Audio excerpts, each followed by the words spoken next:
Hi, I'm Adrian Whitehouse from DT Accelerator, and this video is about marketing technology. In it, I'll be answering 3 questions. Firstly, what's the big mistake that brands large and small make when choosing marketing technology? Secondly, what is marketing technology anyway?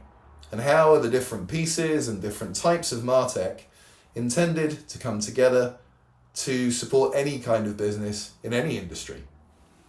And third, how can you, in your own business, in your own industry, avoid these mistakes and choose, implement, and successfully operate the right martech for you? Want to know more? Let's go. Okay, so to answer the first question, I would like to ask you 3 questions to get our heads in the right place. Now, for most people, 2 of these questions are really hard, if not impossible, to answer. So please don't go off Googling for inspiration. Just stay with me. It's supposed to feel a little weird. So, question number 1. If you would please, choose from one of the following 2 options: BMW or Mercedes-Benz. Simple, right? They're both great brands and they're both great choices. But please choose one: BMW or Mercedes-Benz. Got one? Great, okay. Question number 2, here's where it gets a bit more confusing. Again, please choose from one of the following 2 options: BMW R18 or Mercedes-Benz Actros. BMW R18 or Mercedes-Benz Actros. Choose one. You got it? Okay, great. Question number 3. And I'm going to give you a bit of context to help you make your choice this time. Your mission tomorrow is to go with 1 other adult and 2 children on a 20-minute drive across town to a nearby park for a play date. So the kids are going to play on the play equipment, you're all going to hang out, you maybe have a picnic. So that's the mission. For that mission, please choose from one of the following 2 options: BMW R18 or Mercedes-Benz Actros. 20-minute drive across town, BMW R18 or Mercedes-Benz Actros. You have an answer? Thank you. Great. Okay. So what's this got to do with marketing technology and how brands think about it? Now, before I continue, let me put many of you out of your misery and explain. The BMW R18 is a touring motorcycle. Perfect for those days when you want to take off by yourself, feel the wind in your hair, feel the hair on the back of your neck stand up and have some adventure. But I would argue it's a terrible choice if you need to go across town with another adult and 2 children for a play date in a park. I don't know where the kids are going to sit. I don't know where the picnic's going to go. I just don't think it's well suited to that particular journey, but a great vehicle and an excellent choice for a different type of day out. The Mercedes-Benz Actros, on the other hand, is a truck, a big rig. A perfect choice if you need to move the contents of your house to a city 200 miles away because it's designed for pulling and moving heavy loads. But can you drive it by yourself? And when you get to the park across town, will it go under that maximum height barrier? I don't think so. So again, an excellent award-winning vehicle and a great choice for a particular type of job, but not for the one that we're describing. Okay? So what does this have to do with marketing technology? Now, I hope at least some of you can see this starts to relate to the way that many brands think about choosing marketing technology. Those 3 questions help to illustrate 3 levels of thinking that brands apply.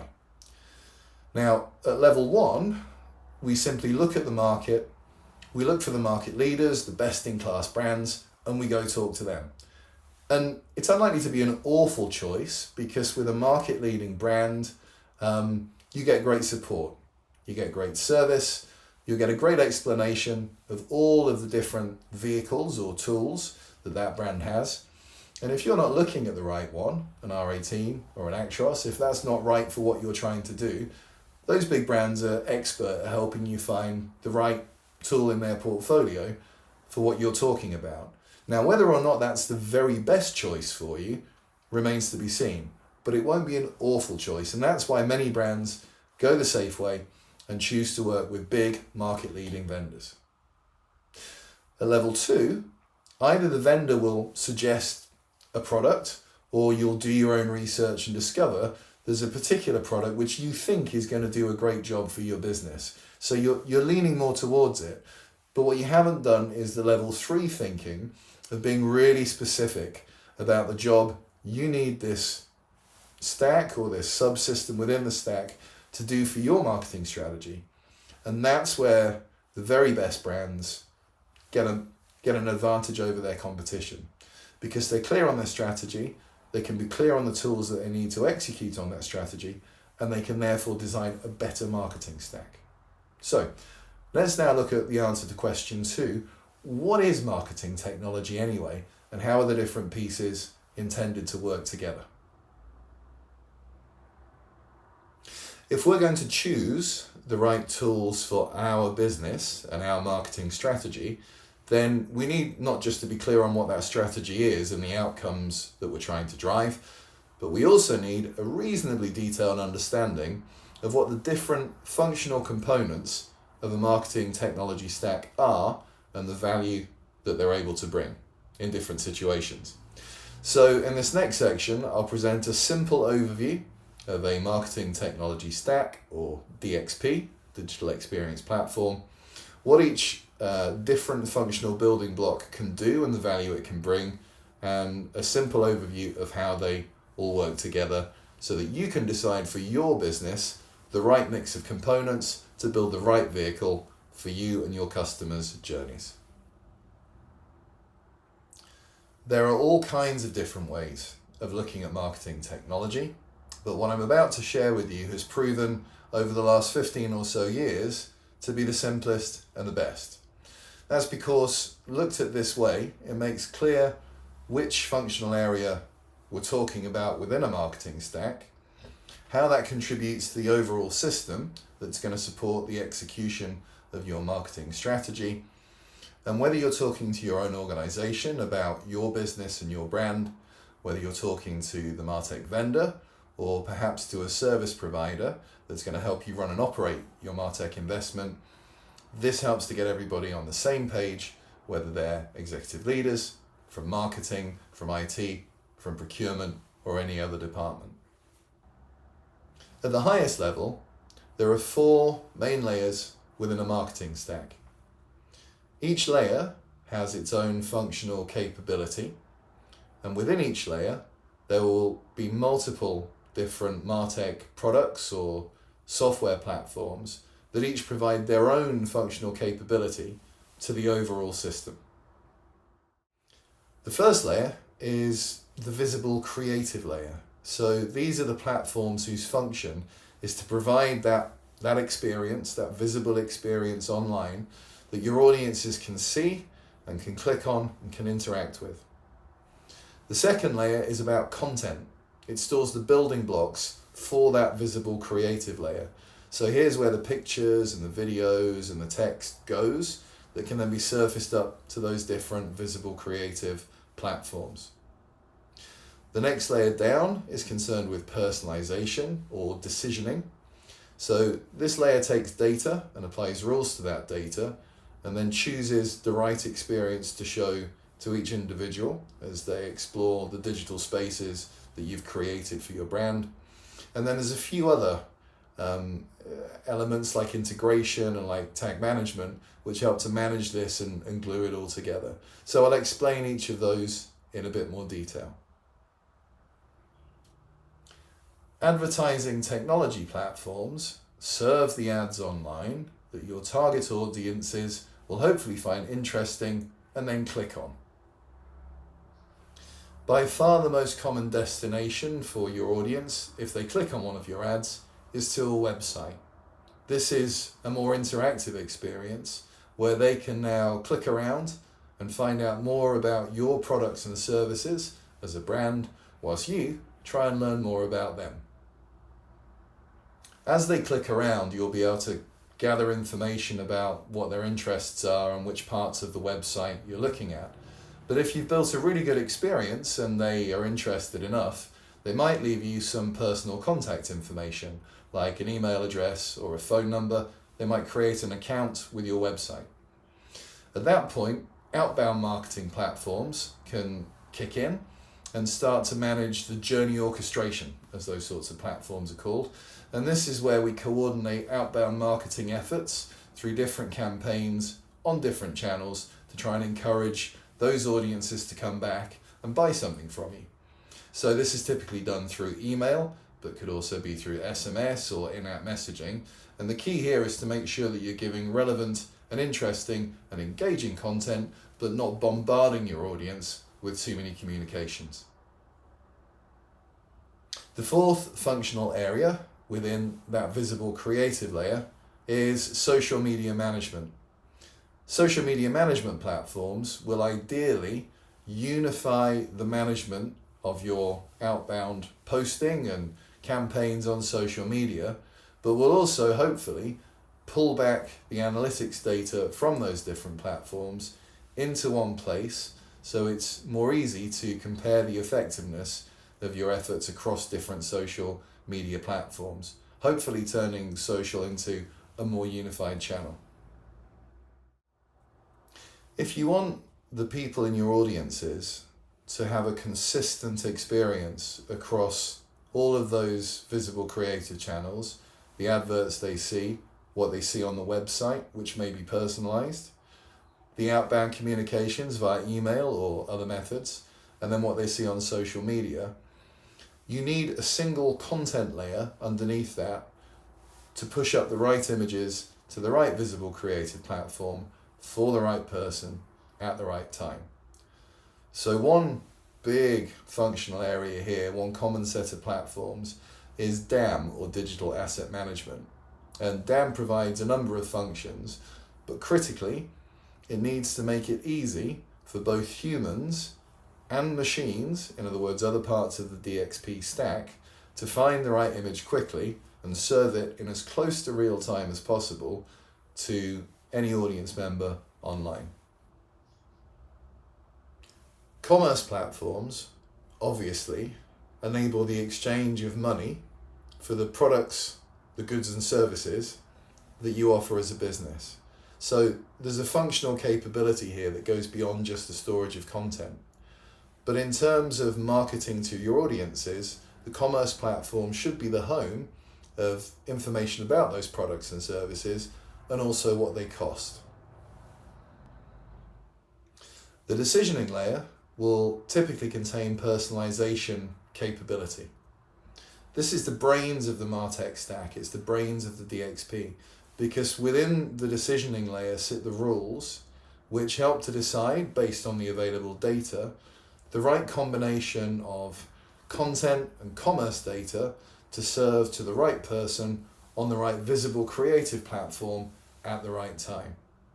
The data is going to help us understand who they are and what they might be interested in and what they've already seen from our brand.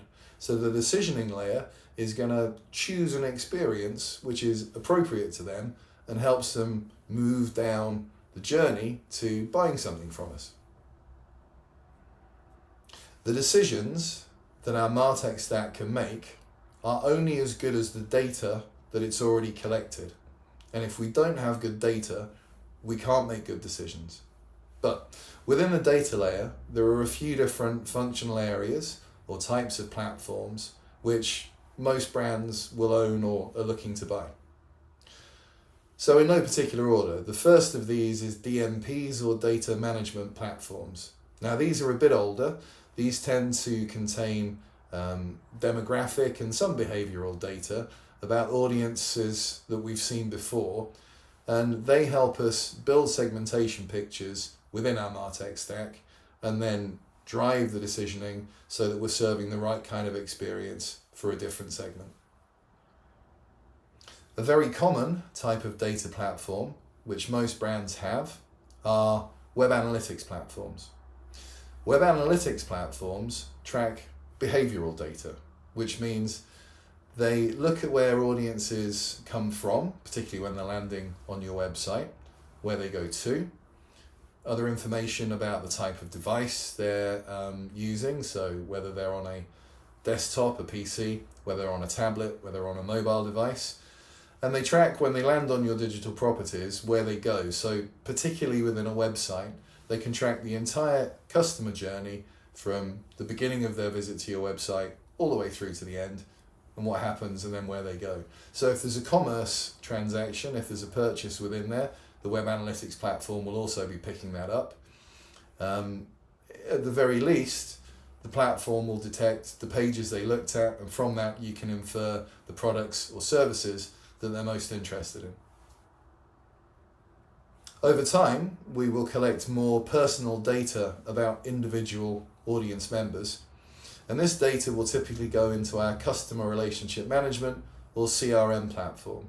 Now, it's a massive oversimplification to say that CRM is just a database, a Rolodex of information about people, because the CRM can also help collect, store, and unify information about entire customer journeys from the anonymous people who come from adverts. As we learn about them and they buy from us, it can hold the information about what they've bought, but it can also help hold information about customer service issues that they have and how those are resolved. So a critical piece of the puzzle for decisioning, for personalization, for building a really, really good customer experience, but again, functionally a bit different from the other platforms within the data arena. Arguably the hottest topic within DXP for most brands today is CDPs, or customer data platforms.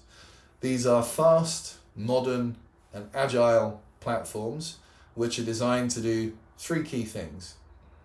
They're there to collect data, either directly or from the other data platforms in your martech stack, so that, number two, they can, in as close to real time as possible, generate insights from that data.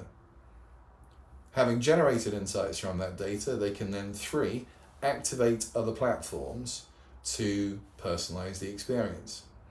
So a customer data platform, its functional capability, definitely pushes up into the decisioning layer and possibly even further into controlling the content layer and directing the visible creative layers. But customer data platforms are new.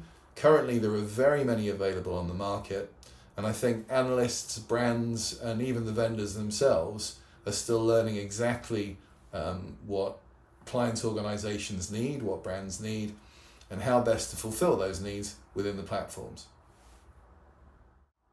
So I said there were four main layers with a couple of extra bits to glue things together. So one particular area which is worth highlighting is the tag management system, sometimes referred to as the TMS. Tag management systems grew out of a need to enable marketers and empower marketers to change the way data was being collected without having to bother IT. Because back in the olden days, if you wanted to put on a new tracking code for a new campaign that you were launching, whether that was advertising or email, you'd need to ask IT, can you put this code fragment in? That's going to help me track anybody who's come in from an email or from a particular ad. Then I can look at the data for that. And the problem with that way of doing things was that you had to wait for IT to make that change to the code and then upload it to the latest version of the website.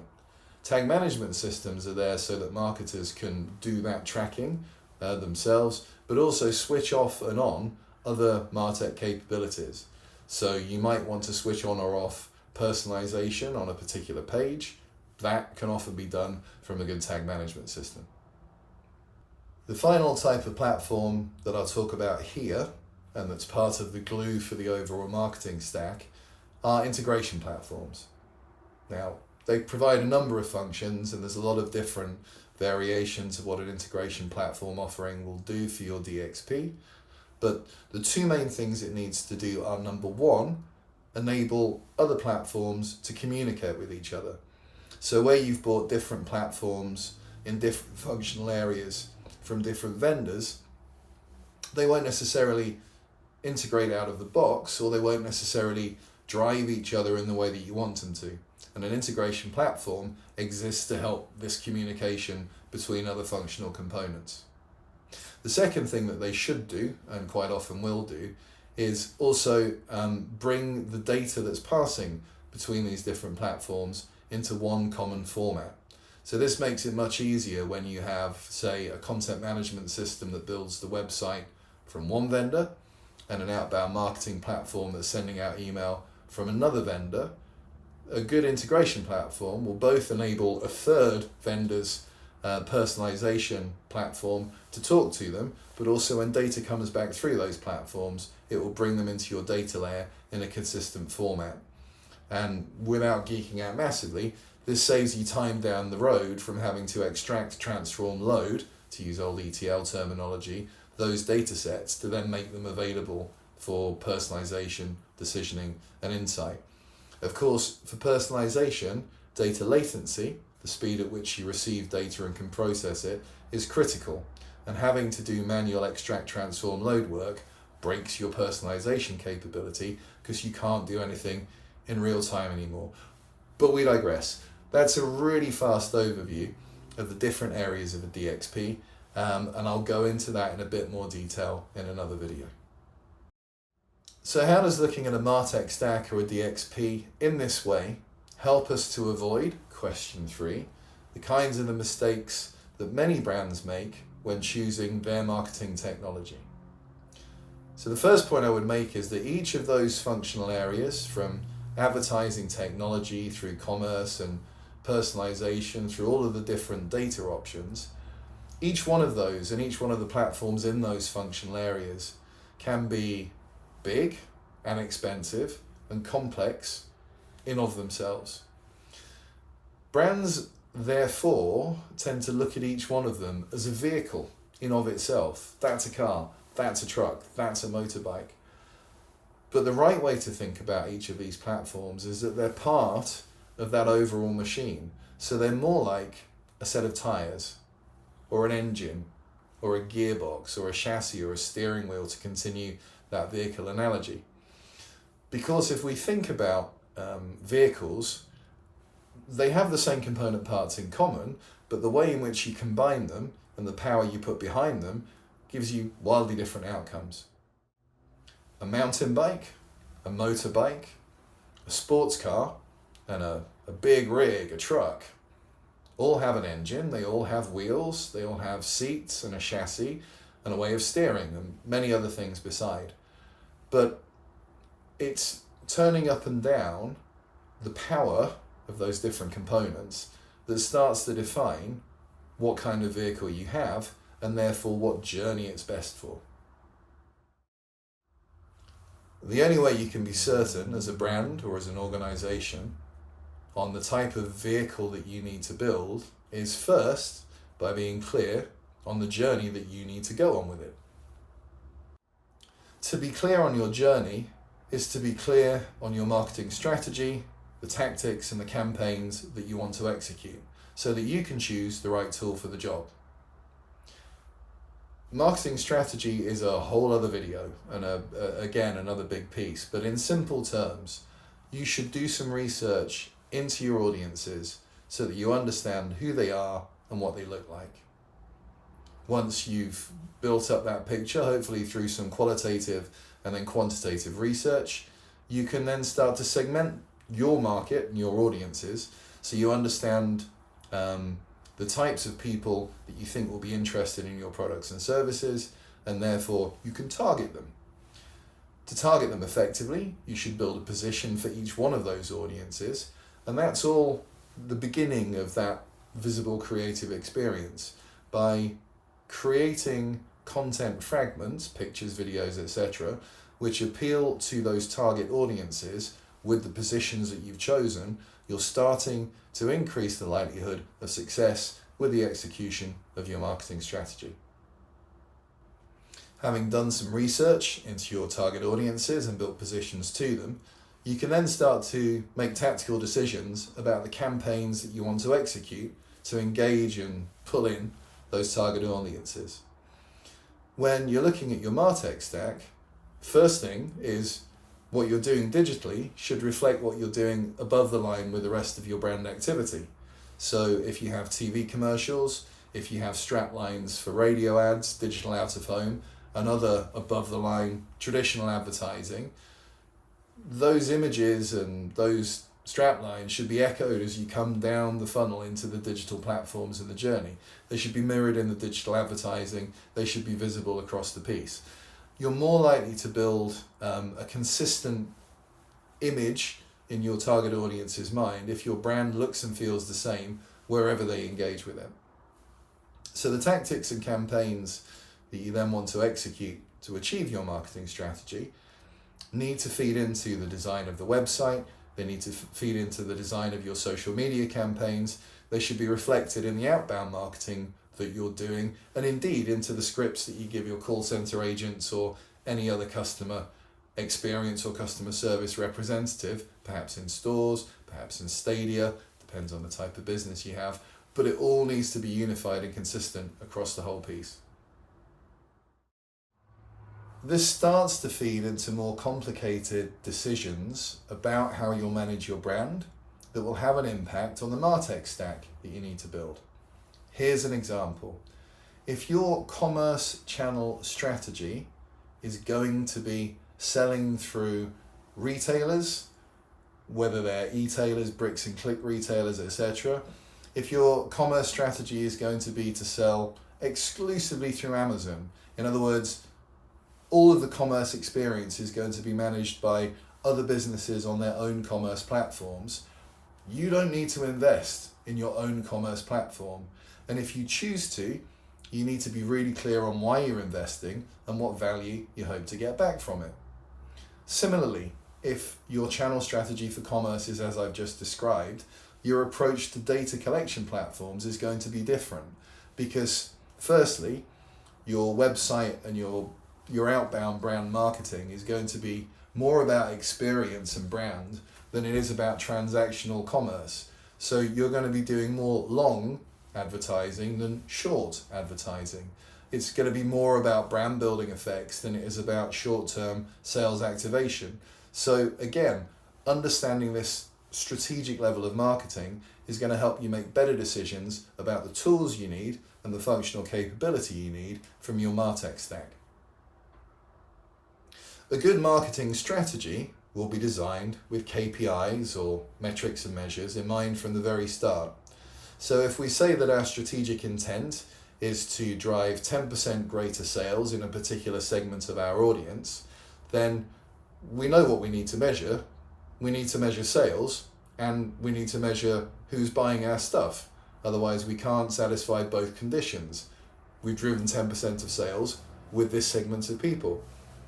Knowing that that's how you're going to measure the effectiveness of your marketing strategy feeds in again to your selection of marketing technology tools, because you now know that you need data platforms that will help you segment your audiences online and help as much as possible, whether or not you own your commerce platforms, to determine how successful you're being at reaching those target audiences. Ideally, if you're owning a lot of the commerce experience yourself, you will be able to measure in hard numbers the number of people in segment A who have purchased your products or services. And then you as a marketer, using your digital experience technology or your martech stack, can evidence back to leadership that we're helping and we're helping in the right ways. Just marketing strategy or marketing technology on their own are huge areas, and we could easily spend another few hours or even an entire year of a master's program digging much, much deeper into either one of them. So let's pause there for now and recap. Question number 1. What's the big mistake that most brands make when choosing marketing technology? Answer: they don't think enough about what they're going to use it for. So therefore they make bad choices when they select platforms to help execute that experience and measure its effectiveness. Question number 2. What is marketing technology? What's a martech stack? What's a DXP? It's a collection of software platforms which each have different functional capabilities. When they come together, the sum should be greater than the parts, and therefore you need to look at each functional capability from each of those platforms and design them into one unified system. Whilst each one of them on their own is big and expensive and complex, to think of it as its own vehicle, its own little universe, is still oversimplifying. And in order to be effective with our marketing, we need to understand how those tools will be used together to build the right tool for the job, to build the right vehicle for our journey. Question number 3. How do you avoid making the mistakes that many brands make when choosing your marketing technology? Be clear on your marketing strategy. Be clear on your marketing tactics. Be clear on the campaigns that you'll be executing, and be clear on how you want to measure the effectiveness of all of the above. Be clear on how digital supports above-the-line advertising and brand building, and then, with that understanding in place, look at the market, start to select your tools. Brief your vendors on what you're trying to do. Brief your agencies, your systems integrators, your consultancies, the services partners that you work with on what you're trying to do. Help them understand that what you are trying to build here is a system, not just a grab bag or a collection of software platforms from different vendors or for different purposes, but a system, a vehicle.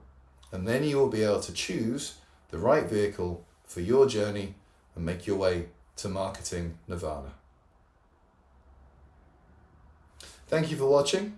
I am Adrian Whitehouse from DT Accelerator. I have other videos around data, more detail on digital experience platforms and the DXP market, on building the right relationships with partner organizations and all kinds of other things. So thank you again for watching. Please comment, please get in touch, and I'd love to hear from you if you'd like to know more about any of the things I've talked about today.